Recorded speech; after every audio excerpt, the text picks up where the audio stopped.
Y'all ready to hear something crazy?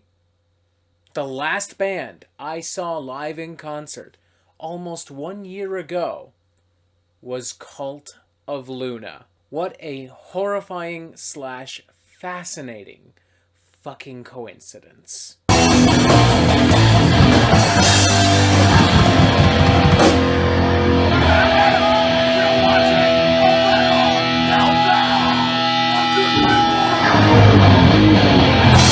The Raging River is the latest EP from Swedish experimental metal crew Cult of Luna, who over the course of the past 20 years have been responsible for some truly bizarre and brutal shit. Borrowing elements primarily from the realms of post-metal, sludge metal, and progressive metal, they have championed a sound that is incredibly stark, incredibly oppressive, incredibly brutal and uncompromising, and as such have been putting out some seriously fantastic material. Their 2016 collaboration with Julie Christmas in particular stands out as quite possibly one of the best progressive and experimental records of the 2010s.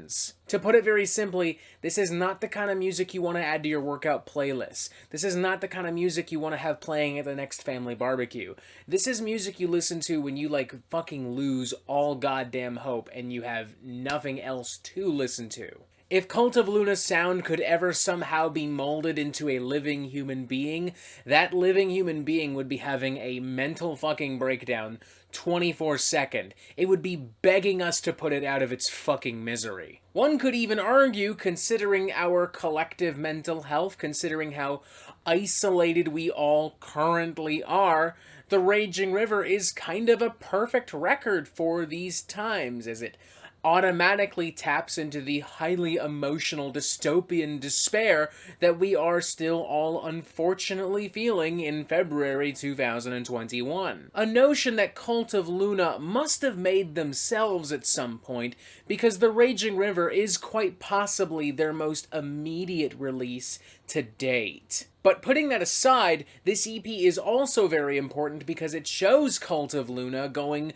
completely independent, releasing this on their own through Red Creek Records. All the while continuing to subtly but efficiently expand musically while retaining the production value, the quality, and the atmosphere that we have come to expect from Cult of Luna. For instance, one of the big things I notice on this EP is that it's a little bit more cold, nihilistic, and even mechanical than previous Cult of Luna releases. It has a little bit of an industrial metal backbone, not too dissimilar from what I would expect from some vintage Godflesh. As such, the EP is constantly building in tension and constantly growing in scale. Take, for instance, on opening track 3 Bridges, which intentionally plods away on some very monotonous rhythms and droning angular guitar riffs, layered with simple and eerie synths and some absolutely ferocious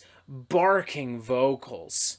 Like, 50 fucking bucks says that at some point during this album's production, someone had a fucking microphone shoved right down their throat. Similarly, the following track, What I Leave Behind, builds itself a foundation upon some very repetitive percussion, some very angular and distorted guitar riffs, some very uneasy and eerie soundscapes and atmospheric keyboards. The track almost appears to have a little bit of a blackened shoegaze underbelly, which I find genuinely fascinating. But perhaps the most shocking and in turn impressive moment on the record comes from Inside of a Dream, a surprisingly short but incredibly cathartic and powerful little post-rock ballad featuring singer-songwriter Mark Lanigan on lead vocals. There is a rawness and an emotional vulnerability that Mark brings to the table here that Cult of Luna probably could not have achieved using their usual bag of tricks. It's such a genuinely serene and relaxed moment,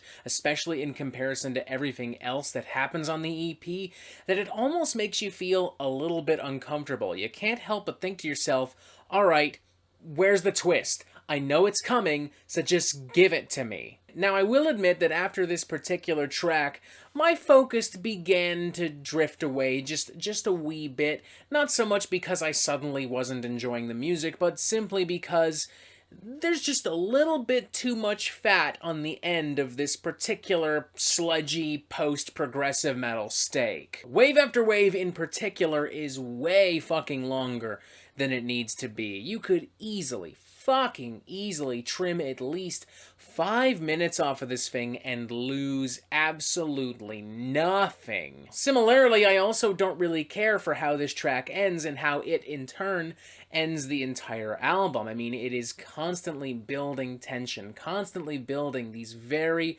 powerful, minimalistic post-rock riffs and synths and percussion on top of each other, getting more chaotic, getting more violent, getting more brutal, and then it just kind of stops completely. Instead of reaching some kind of sonic resolution, it just kind of fades out with some synthesizers. This is gonna sound really fucking weird, and it's gonna make no fucking sense, but honestly, it reminds me of going to see Ant-Man and the Wasp in movie theaters, because I remember, you know, everyone was waiting around for the signature Marvel stinger that closes out every single Marvel movie, you know, at the end of the credits or sometimes in the middle, and we're sitting there going, all right, what's it gonna be? What are they gonna show us? How are they gonna set up the next movie? And it's just a fucking ant fucking around on a drum kit. And we're like, really? We waited 10 fucking minutes for that? That is the ending of this EP in a fucking nutshell. Like, I just kind of sat here going, okay. They didn't really need to do that, but okay.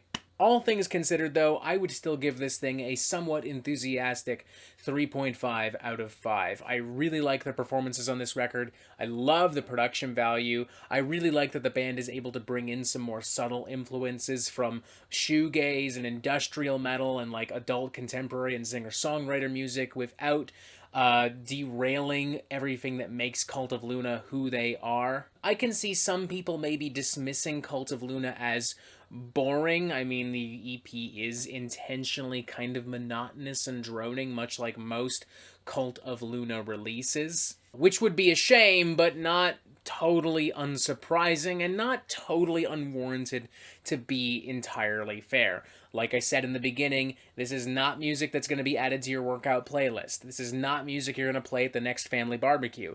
This is not music that you are going to casually listen to. It's that fucking simple. This is music that demands your patience and attention. It's that simple. I personally got as much as I did out of this EP because I put as much as I did into this EP. And you're just not going to have the same experience if you don't do the same. For me, even despite my hiccups and concerns, this is still a 3.5 out of 5, a mostly enthusiastic one, as I said before, so long as you approach with an open mind and a whole lot of fucking patience. And that is it for the Metal Meltdown. I'm not an expert, nor do I claim to be, so what do you think? Do you like this record? Do you not like this record? And what do you want to hear from me next? Make sure you press subscribe right here so you get updates on the Metal Meltdown fucking immediately. And as always, you have yourself a fantastic fucking day.